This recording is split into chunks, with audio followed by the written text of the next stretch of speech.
Football বিশ্বকাপ মূল পর্ব শুরু হতে মাত্র আর কয়েকদিন বাকি।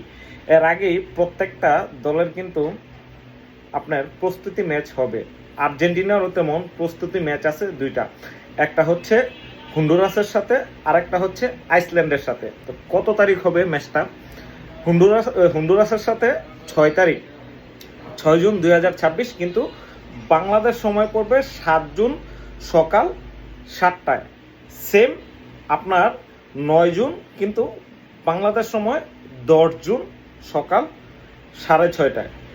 এই 2 তারিখে আর্জেন্টিনা দুইটা প্রস্তুতি ম্যাচ আছে। মূল পর্বের খেলা শুরু হবে 11 তারিখ থেকে। গত ওয়ার্ল্ড কাপে 2022-এর কাতারে যখন ওয়ার্ল্ড কাপ হয়েছিল, তখন কিন্তু আর্জেন্টিনার উদীয়মান একজন প্লেয়ার হয়েছিল আপনার এনজু ফার্নান্দেজ, আরেকজন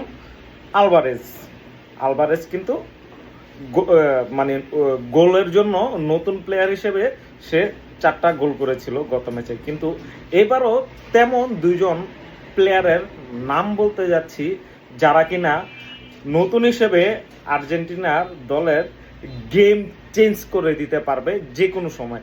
নিঃসন্দেহে চোখ বন্ধ করে আর্জেন্টিনার কোচ স্কলোনি তাদের উপর ভরসা করতে পারেন।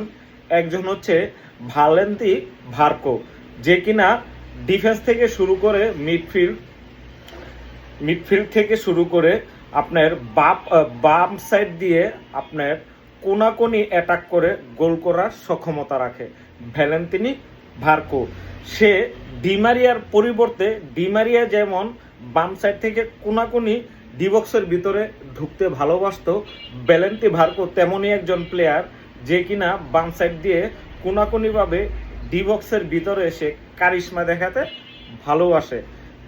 তেমনই আরেকজন মিডফিল্ড যেমন নিকোপাস, যার কথা মানে এখনই তাকে আর্জেন্টিনার ভবিষ্যৎ মেসি বলা হচ্ছে, যে কিনা যে কোনো সময় মিডফিল্ড থেকে বল টেনে নিয়ে ডিবক্সের ভিতরে গেম চেঞ্জ করে দেওয়ার ক্ষমতা রাখে লাস্ট 30 মিনিট, যেটা কিনা অত্যন্ত কার্যকরী। যে সময় গোল করাটা দলের পক্ষে খুবই জরুরি, ওই সময়টার ভিতরে নিকোপাস যে কোনো সময় দলের গেম চেঞ্জ করে দিতে পারে।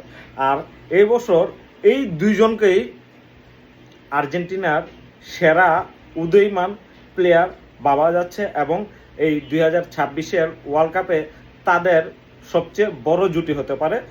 গত 2022-এ আমরা যেমন দেখেছি এনজু ফার্নান্দেজ, তারপরে সে আলভারেজের জুটি।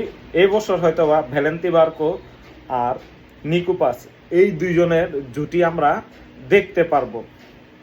তবে ফুটবল খেলাটাকে কিন্তু এনজয় করতে হবে। দেখেন, অনেকেই আছে যে ব্রাজিল আর্জেন্টিনা নিয়ে অনেক ধরনের ট্রল করতে পারে, কিন্তু এর উপরে যাওয়া ঠিক না।